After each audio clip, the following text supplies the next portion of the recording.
I mean, a lot of people have said to me, why do this again? And for me, the big reason for doing it again is I do believe this is a great state. I think we have tremendous assets, but my greatest fear is that we're becoming uneven with respect to opportunity. Whether you're talking about economic opportunity, educational opportunity, or geographic opportunity. And as somebody who spent 8 years in what I think was a pretty successful administration back in the 90s, I think I know what this thing looks like when it's working. And I'd like to have a chance to do that for the people in Massachusetts. So you would see that as, I mean, we're still early in the game here, it's only May 12th, but you would see that as the defining issue in this campaign?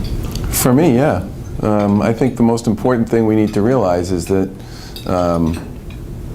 we very much have two economies, we have two educational systems, and we have two kinds of communities out there. And if we don't do something strategically to deal with those issues, we're setting ourselves up to become even more inequitable than we've become. When I graduated from college, Massachusetts was the most equitable state in the country in terms of the spread between the top and the bottom of our, top 20%, bottom 20% of our population. And today, we're second only to New York as we're the second most inequitable state in the country. And I think a lot of that has to do with tremendous stagnation and job growth. We basically have the same number of people working here today we had working here in 2014 years, basically no job growth. And an economy that has totally boomed in certain sectors and suffered mightily in others. And we've got to fix that. In addition to the achievement gap, there's a skills gap. Employers, in many cases, can't find qualified people in the Commonwealth to fill the jobs they have open. What do you do about it? It's part of the whole job development picture. So I was up at Shawsheen Tech up in the Merrimack Valley about a month ago. And they have a dinner twice a year for students and for employers who work with Shawsheen to provide co-op jobs for kids who go to Shawsheen. And they have 350 kids, about 270 kids who are seniors, and about another 50 or 60 kids who are juniors who participate in their co-op program, which means 30 hours of work one week, 30 hours in school the next week. And the thing I really liked about this was it was a proactive and aggressive outreach to the employer community to create kind of a virtuous circle here between what Shawsheen was doing with its kids and the employers in the area. And I think one of the things, we should do more of that. I mean, I'm a huge fan of what I've seen in the career and technical schools over the course of this campaign. That is a great example of something I didn't know anywhere near as much about as I do now.